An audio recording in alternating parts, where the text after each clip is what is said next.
Feliz sábado, queridos hermanos. Los saludo con la paz y con la gracia de nuestro Señor Jesucristo. Amén. Quiero traer los saludos de los hermanos de Brasil, donde estuve por última vez. Antes de Brasil, estuvimos visitando a nuestros hermanos de Honduras, de Colombia y de Estados Unidos. Nuestros hermanos, cuando pasamos por diferentes lugares, nos dicen: hermanos, llévense los saludos para nuestra gran familia reformista por los países donde usted va a visitar. Amén. Y quiero llevarme ya también los saludos de los hermanos aquí de Arica. Así que no me van a cobrar otra valija para poder llevar los saludos.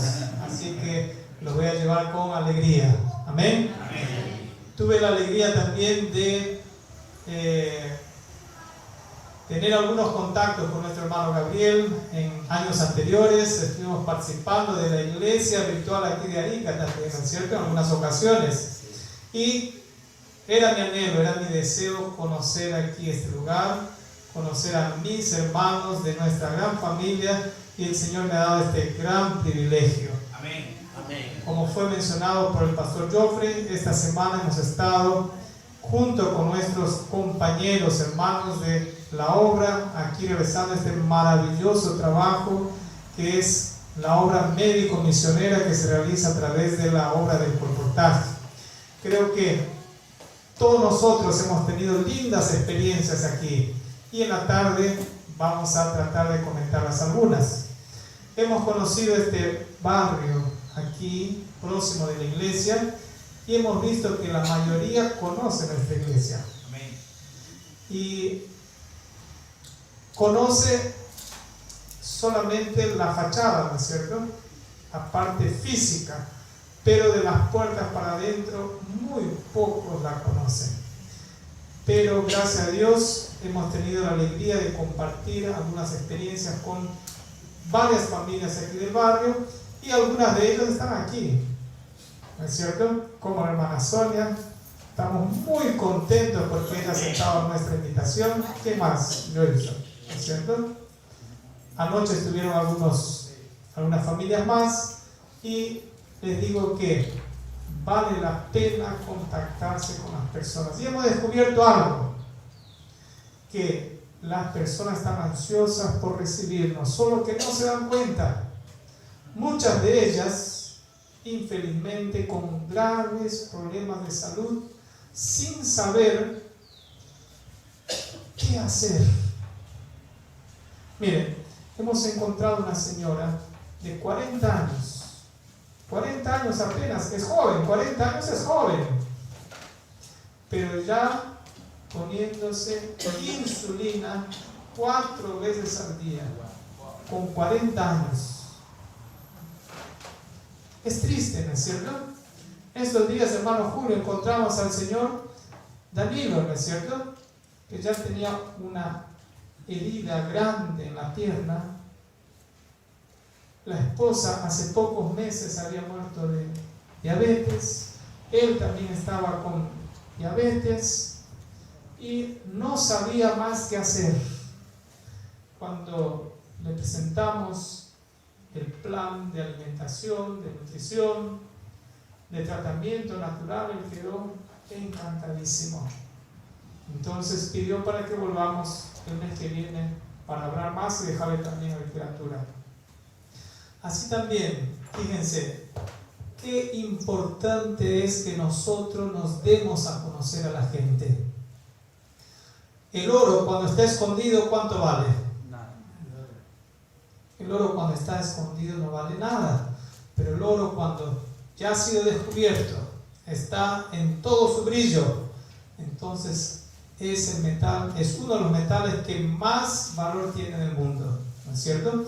Isaías capítulo 60, verso 1 y el verso 2 dice: levántate, resplandece, que ha venido tu lumbre y la gloria del Eterno ha nacido sobre ti. ¿Por qué? porque tinieblas cubrirán la tierra y oscuridad las naciones, pero sobre ti nacerá el Eterno y sobre ti será vista su gloria. Queridos hermanos, el día en que la tierra será cubierta de tinieblas ya está comenzando. Tinieblas espirituales. Muchos ya ni siquiera tienen el deseo de conocer a Dios o de conocer a Jesús. Nosotros tuvimos una experiencia interesante. Fuimos con un grupo de aproximadamente 15 hermanos de Colombia. Fuimos a España, en Madrid. Estuvimos allí 2 semanas con ellos y nos dispusimos a salir a realizar el trabajo de colportaje. Lastimosamente, muy poco nos recibían. Y los hermanos nos dijeron: miren, aquí tenemos 10.000 libros, Camino a Cristo, un libro maravilloso. Creo que aquí tenemos el título de Paz Interior, o Cómo encontrar la paz interior, ¿no es cierto?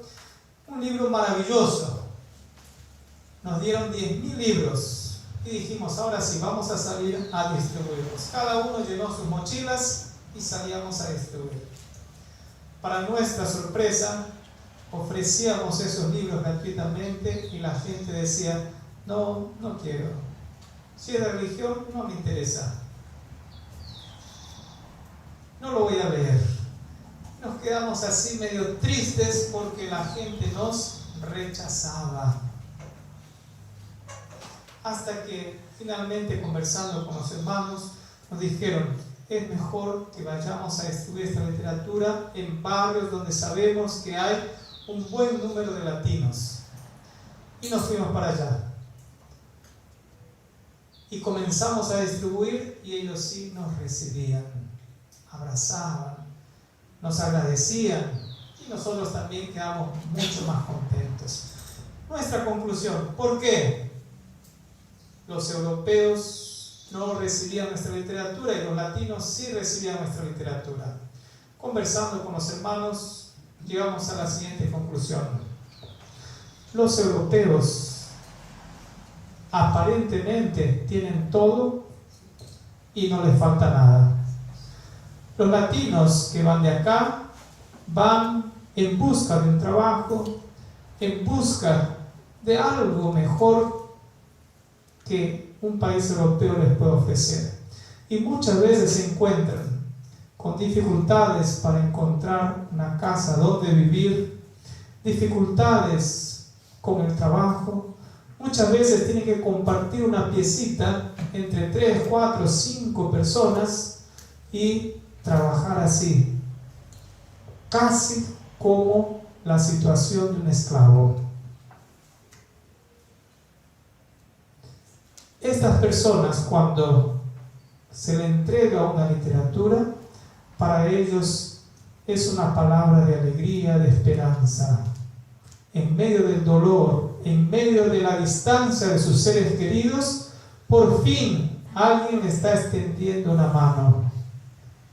Alguien le está ofreciendo un mensaje que le puede llenar de alegría su corazón, que muchas veces está apesadumbrado por la tristeza de no tener seres queridos o personas que piensen más o menos igual que ellos. Estas personas sí recibieron nuestra literatura y en menos de 15 días, por la gracia de Dios, pudimos distribuir los 10.000 Camino a Cristo en Madrid. Fue algo maravilloso. Queridos hermanos, algunas conclusiones nosotros debemos sacar. Para el Señor todos somos iguales.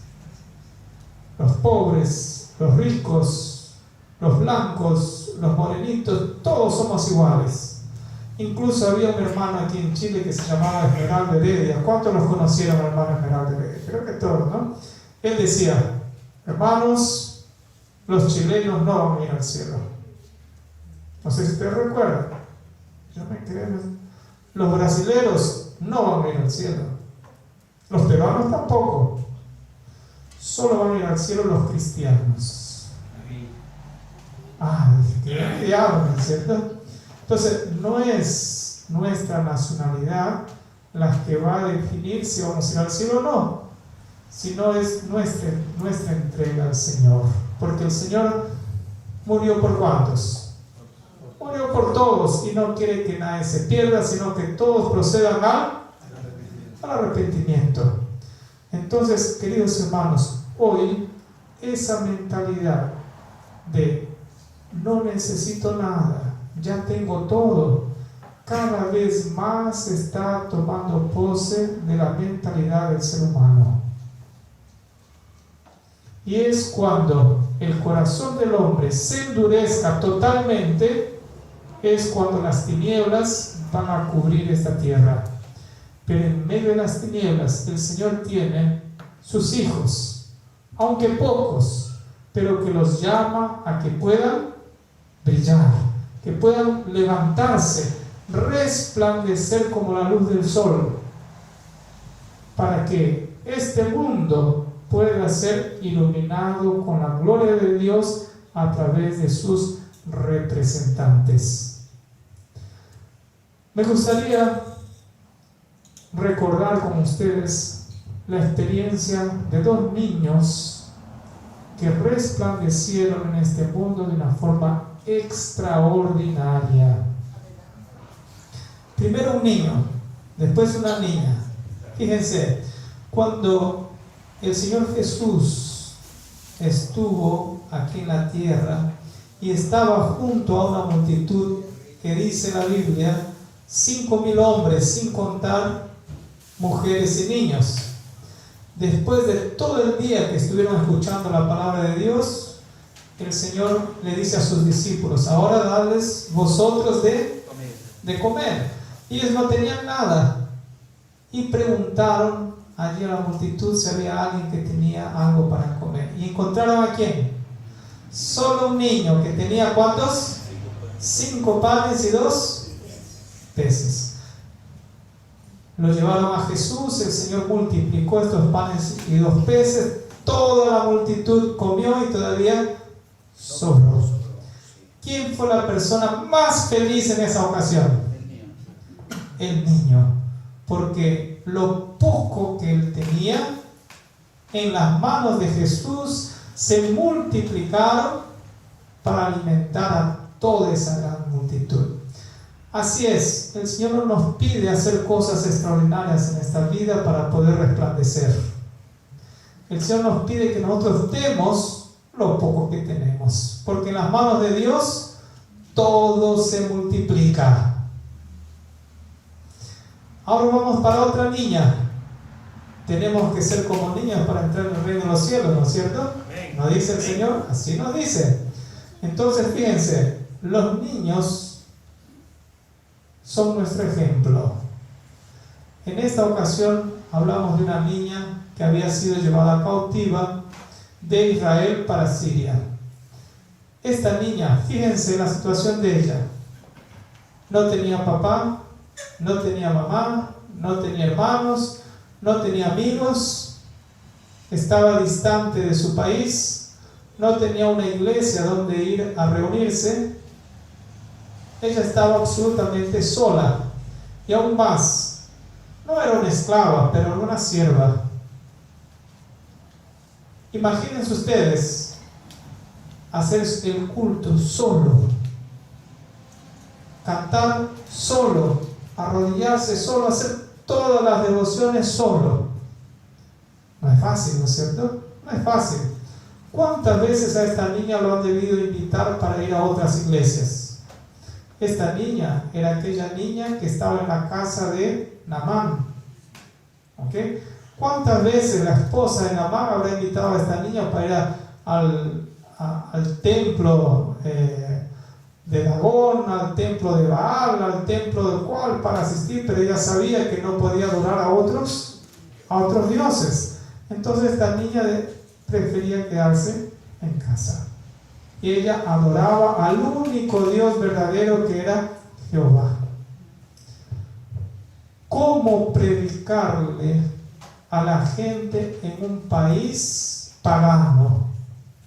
¿Y cómo predicar al propio Naamán y a su esposa? Era algo ¿Posible o imposible? Humanamente, imposible. Fíjense, Naamán era el general asirio, el segundo hombre más importante de aquel país, que además era el imperio del mundo entero. Este hombre, su casa debería ser una mansión, tenía siervos para atenderle, era un hombre respetado, temido por su autoridad.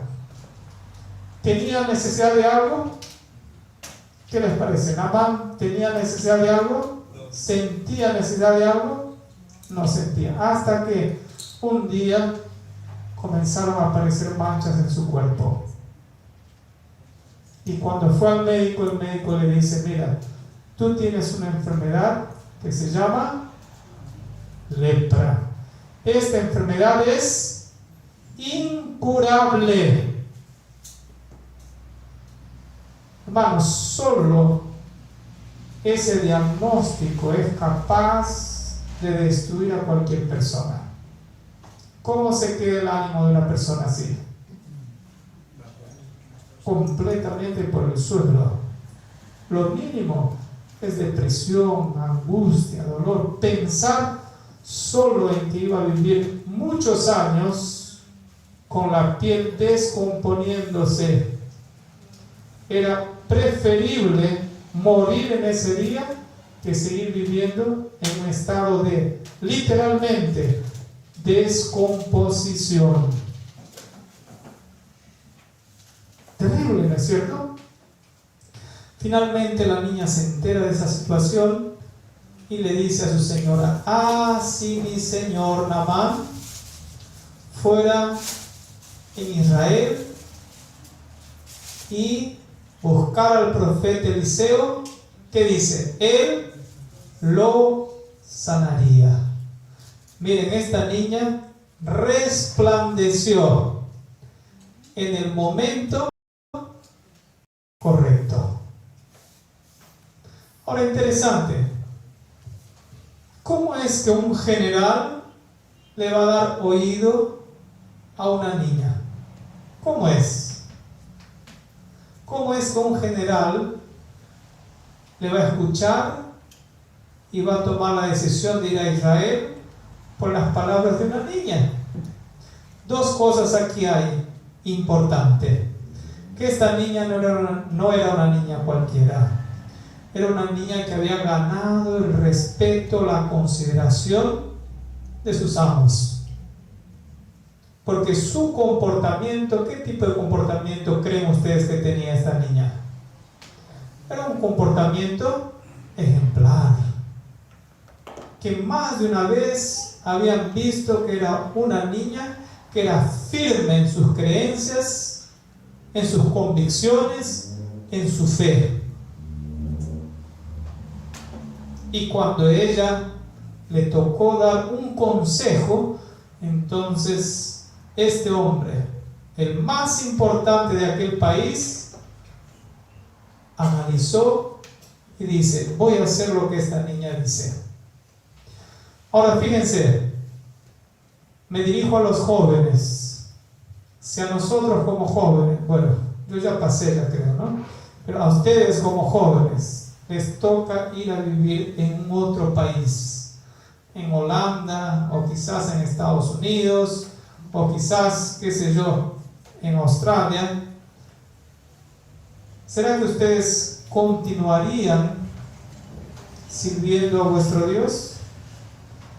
¿Será que las costumbres de adoración a Dios ustedes darían continuidad? ¿Será que ustedes continuarían demostrando que ustedes tienen a Jesús en su corazón? ¿O ustedes dejarían atrás toda la fe y las creencias que aprendieron en su infancia para confundirse en medio de la multitud? ¿Qué decisión tomarías?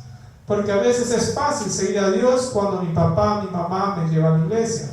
Es fácil cuando todos juntos estamos reunidos. Pero cuando estoy solo, cuando nadie me ve, cuando nadie me va a cobrar,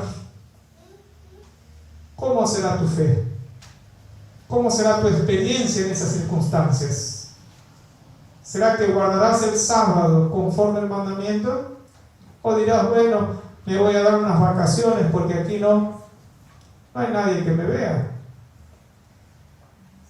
Estaríamos reflexionando un poco sobre eso. Esta niña demostró que ella tenía a Dios, independiente de sus padres, independiente de estar lejos de su país, independiente de estar sirviendo al general que era pagano. Esa impresión había transmitido a Naamán y a la esposa, y en el momento correcto, cuando ella les dijo, miren, si mi señor Naamán fuera a Israel y hablar con el profeta, aquí hay una otra lección que podemos aprender. Ella le dijo, con seguridad será curado. O le dijo dudando, tal vez lo va a curar. No, ella le dijo con seguridad, con convicción. Y aquí hay otra lección interesante. Ustedes han notado que muchos falsos creyentes hablan de la palabra de Dios hoy en día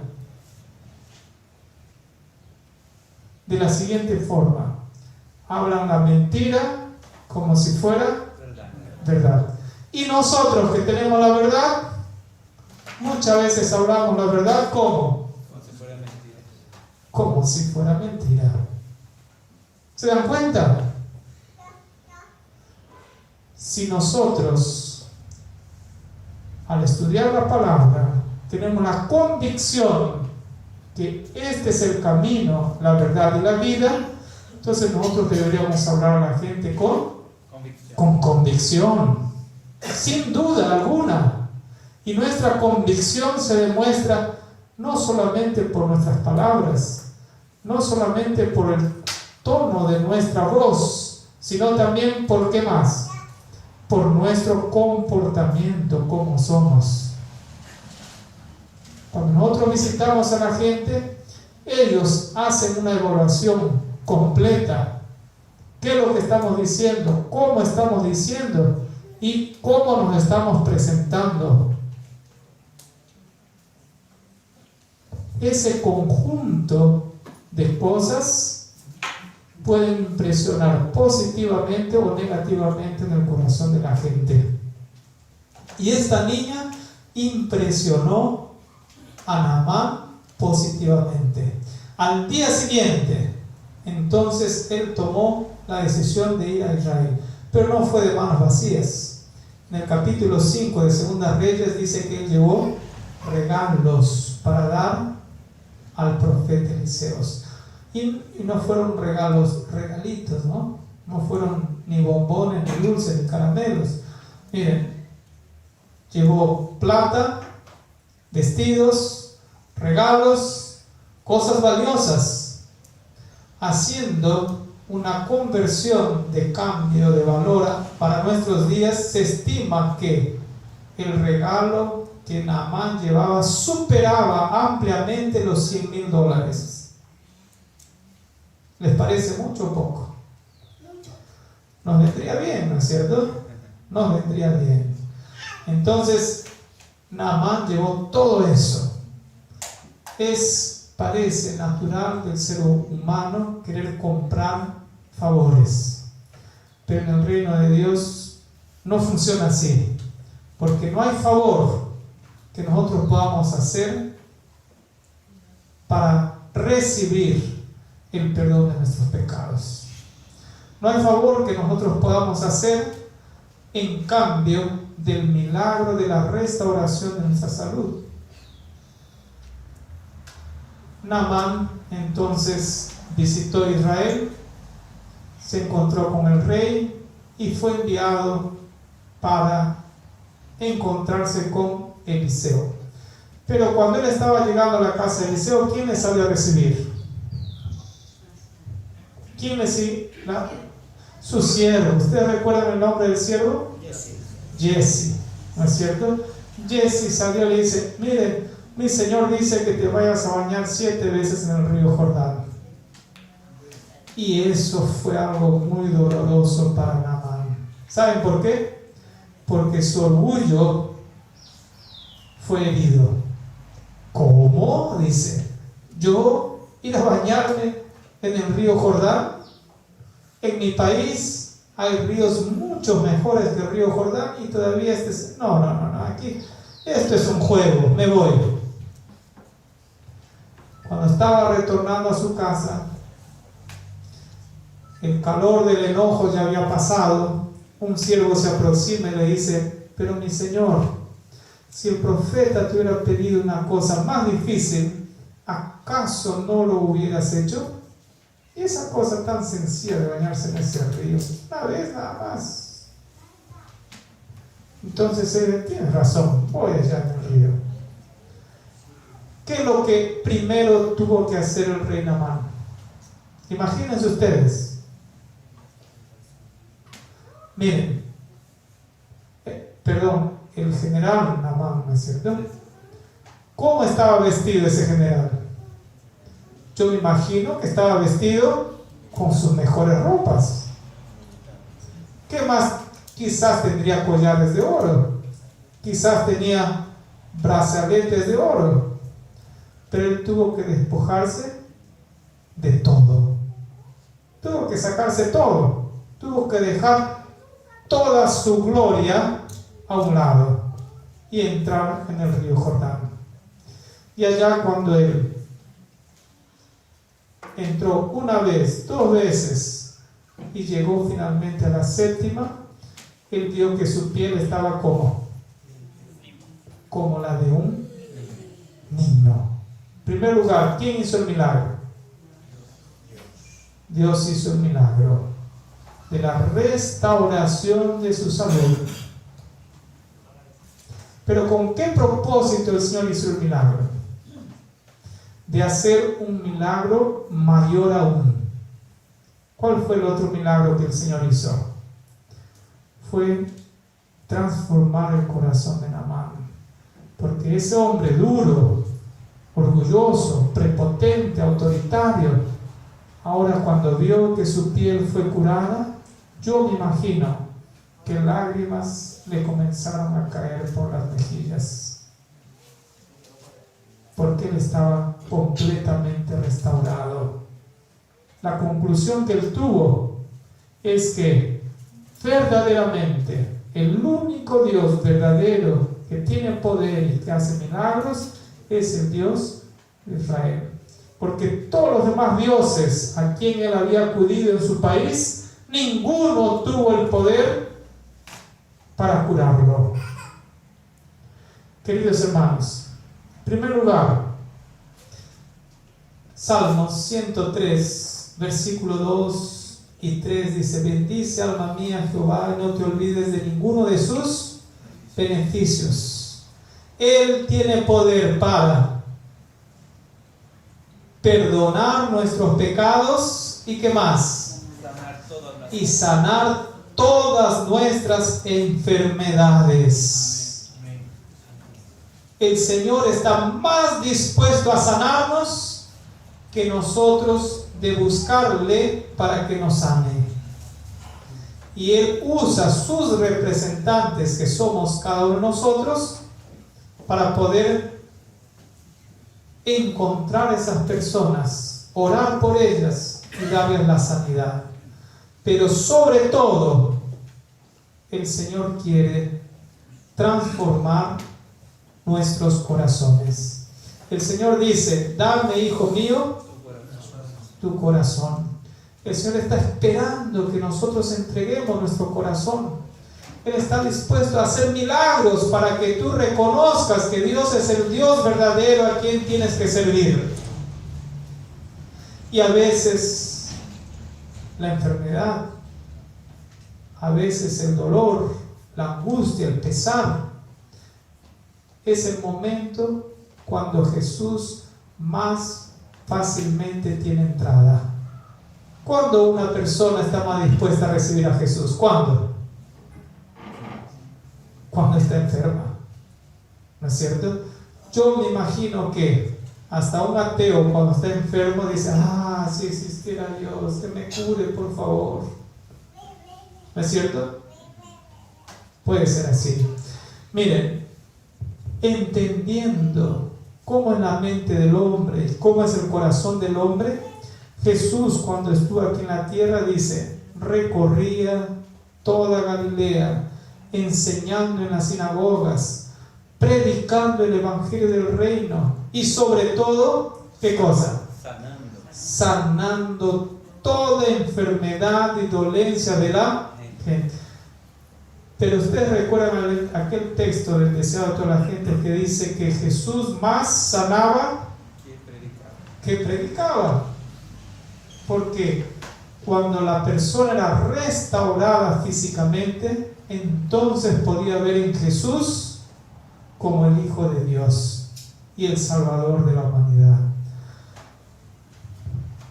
Esa forma de evangelización es la que el Señor quiere que nosotros hoy en día la hagamos. Él es nuestro ejemplo, Él es nuestro maestro.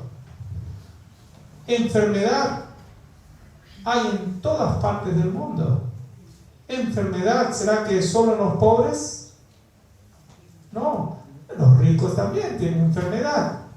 Entonces es el momento para que nosotros podamos encontrarnos con ellos. Miren, tuvimos una experiencia interesante. Conocimos a una doctora. Una hermana de la iglesia nos dice, quisiera que me acompañe a hacer una visita un viernes en la noche, y conocimos a esta señora. Era una doctora, nefróloga, especializada en hemodiálisis, riñones. Era una de las más conceptuadas del país, había hecho posgraduación en Francia, etcétera, etcétera, ¿no? Pero había sido acometida de una enfermedad de erisipela, donde toda la pierna era una sola herida. Había sido llevada a la clínica. En la clínica estuvo 10 días y le dijeron, en la clínica tienes que quedarte 6 meses para curar de este problema. Y ella dice, no aguanto más, quiero ir a mi casa. Le obligaron a firmar un término allí de responsabilidad, y ella se fue a su casa, y fue allí donde nos invitaron a ir. Cuando llegamos quedamos horrorizados. Estaba en una cama, la pierna estaba toda envuelta en una toalla, un plástico por abajo, porque eso estaba allí goteando de pus permanentemente. Tenía una capa de 2 centímetros de crosta de pus. Terrible.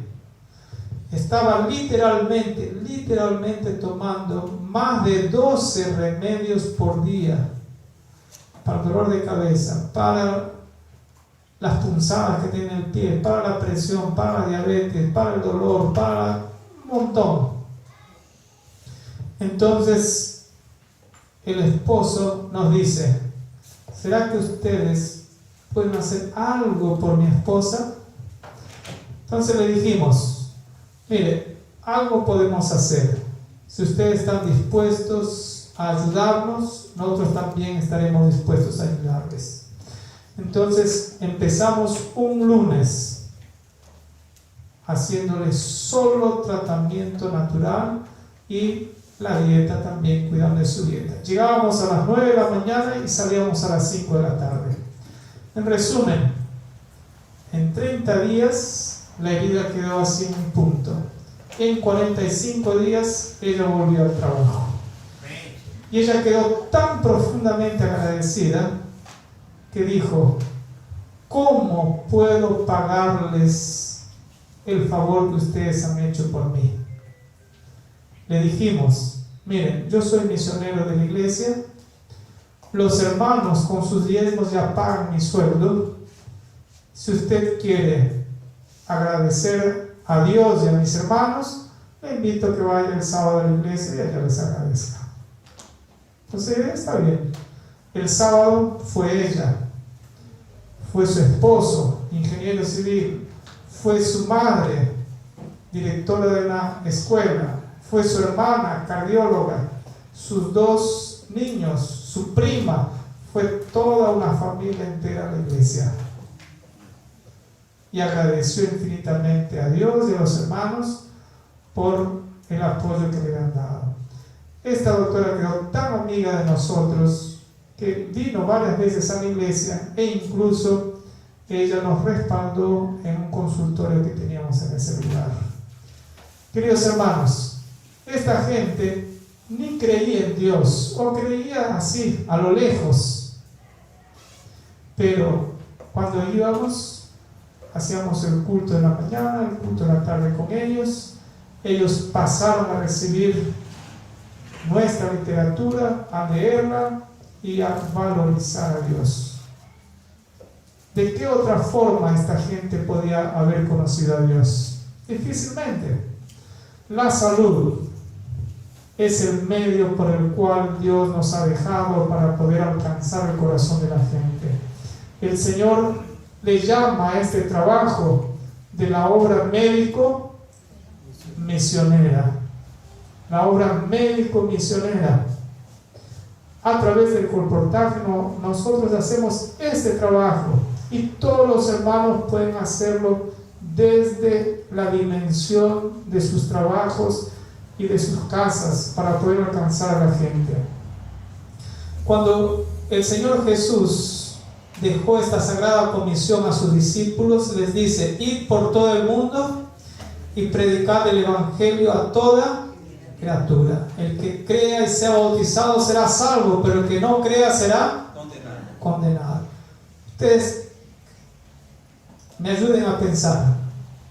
¿Será que todos los que son bautizados son creyentes? ¿Creen realmente en el Señor? ¿Será que es posible que alguien sea bautizado y no crea?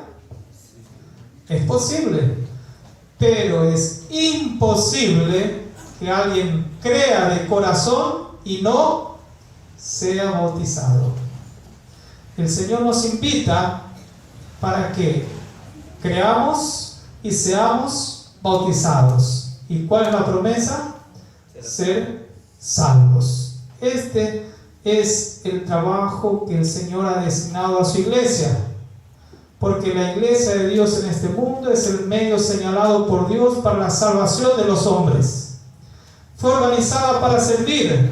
¿Y cuál es su misión? Anunciar el evangelio. Prestemos bien atención, queridos hermanos. La misión de la iglesia es anunciar el evangelio al mundo. Y ahora miren la consideración que debemos hacer. Cuando la iglesia deja de anunciar el evangelio del mundo, pierde la razón de su existencia. ¿Qué les parece? Cuando nosotros, que somos parte de la iglesia, dejamos de realizar o cumplir esta misión, pierde el sentido de nuestra existencia como iglesia. El Señor nos invita para que despertemos, nos levantemos y resplandezcamos ante el mundo la luz del evangelio. Y no solamente aquí en estas 4 paredes, sino que debemos alcanzar a la gente donde ellas se encuentren, en sus casas, en sus hogares, en sus trabajos, ¿no es cierto? Dice así: cuando la palabra ha sido predicada en el púlpito, ¿cuál es el púlpito? Aquí. La obra solo ha comenzado. Y hay muchos que pasan toda su vida solo en el comienzo. No dan un paso más allá de ese comienzo, porque piensan que su obra es solo predicar ¿dónde? Del púlpito. Hay multitudes que nunca recibirán el evangelio a menos que éste les sea llevado. No hemos de esperar que las almas vengan a nosotros. Debemos buscarlas donde estén. Y aquí hay los 4 pasos que cada creyente debe ejecutar para realizar la obra de evangelización. En este texto está esclarecido ¿Cuál debe ser la misión de cada creyente? Fíjense, consejos para maestros, padres y alumnos. Dice, trabajen como evangelistas. Primero, ¿qué dice? Esparciendo nuestras publicaciones. Hay algunos que no saben cómo trabajar, cómo realizar el trabajo de evangelización. Y aquí nos dice cómo. Esparciendo nuestras publicaciones. 2. Hablando de la verdad a quienes se encuentren. 3. Orando por los enfermos. Y si es necesario, 4. Tratándoles no con drogas, sino con los remedios de la naturaleza. Comprendiendo siempre de que dependen de Dios, mientras participen en la obra de enseñar y sanar, cosecharán una rica mies de almas. ¿Saben que hay hermanos que no saben cómo realizar el trabajo misionero? Hay hermanos que no saben. Entonces, el Señor ha dejado registrado aquí cómo debemos realizar el trabajo misionero. Quizás hay algún obrero o algún pastor que no sabe cómo realizar el trabajo misionero. Aquí está descrito cómo se debe hacer este trabajo. Y si lo ponemos en práctica, ¿cuál es la promesa? ¿Cuál es la promesa? Cosecharemos una rica mies de almas. Queridos hermanos, mientras la iglesia no salga a buscar las almas allá afuera, pocos llegarán hasta este lugar. Siempre continuaremos siendo un grupo pequeño, pero si nosotros salimos a buscarlas, con seguridad las encontraremos. Fíjense el otro texto, dice, la obra que la iglesia no ha hecho en tiempo de paz y prosperidad, tendrá que hacerla durante una terrible crisis, en las circunstancias más desalentadoras y prohibitivas. Las amonestaciones que la conformidad al mundo ha hecho callar o retener, deberán darse bajo la más fiera oposición de los enemigos de la fe. Y en ese tiempo, la clase superficial y conservadora, cuya influencia impidió constantemente los progresos de la obra, ¿qué hará esta clase? Renunciará a la fe. Aquellos que en este tiempo no estén dispuestos a renunciar a sus comodidades, a sus distracciones, a sus apetitos, a sus costumbres, cuando llegue el momento de mayor dificultad, cuando llegue esa terrible crisis, infelizmente estará entre este grupo de superficiales y conservadores que renunciarán a la fe. El gran derramamiento del Espíritu de Dios, que ha de alumbrar toda la tierra con su gloria, no sobrevendrá hasta que tengamos un pueblo esclarecido, que sepa por experiencia lo que significa ser colaboradores juntamente con Dios. Cuando tengamos una consagración completa y sincera al servicio de Cristo, entonces Dios lo reconocerá derramando su Espíritu sin medida. Pero esto no ocurrirá mientras la mayor parte de la iglesia no trabaje juntamente con Dios. ¿Cuál es la mayor parte? ¿Cuál es la mayor parte? 50% más 1 ya es la mayor parte. Si la iglesia, el Señor no espera que todos hagan el trabajo, sería ideal, pero sabe, entiende que ni todos lo van a hacer. Pero si 50% más 1 estuviera empeñado en la obra de Dios, el Señor derramaría su Espíritu Santo en plenitud. Así nos dice el Espíritu de profecía. Eso quiere decir que en la iglesia, ¿cuántos por ciento estamos empeñados en la obra del Señor? ¿Será que 50%? ¿Será que 40%? ¿Será que 20%? ¿Será que 5%? Cada uno necesitamos analizar esto. Y es más, fíjense, ¿con qué propósito será enviado el Espíritu Santo? ¿Con qué propósito? ¿Han analizado? ¿Con qué propósito? ¿De prepararnos? ¿De capacitarnos? ¿De transformarnos? No. El Espíritu Santo, cuando sea derramado, no vendrá para transformar nuestras vidas. La época de preparación y de transformación, ¿cuándo es? Es ahora. El Espíritu Santo vendrá para ayudarnos en los esfuerzos de predicación del Evangelio. Pero si nosotros no estamos empeñados en esta obra, ¿para qué va a venir el Espíritu Santo? ¿Se dan cuenta? Ahora, el que cree en el Evangelio, el que acepta a Jesús como su Salvador, está deseoso de que su familia también se salve, sus amigos también se salven, sus vecinos también se salven, sus seres queridos no se pierdan. Y para esto Él está empeñado en la salvación de los demás, porque colaborando en la salvación de otros, entonces también estaremos colaborando en nuestra propia salvación. Queridos hermanos, y cuando este Evangelio del reino sea predicado en todo el mundo para testimonio a todas las naciones, entonces vendrá el fin. Cuando se habla de el fin, para muchos causa miedo y para otros causa alegría. ¿Por qué para algunos causa miedo cuando hablamos del fin? ¿Por qué? Porque no están preparados. Saben que están fallando con Dios.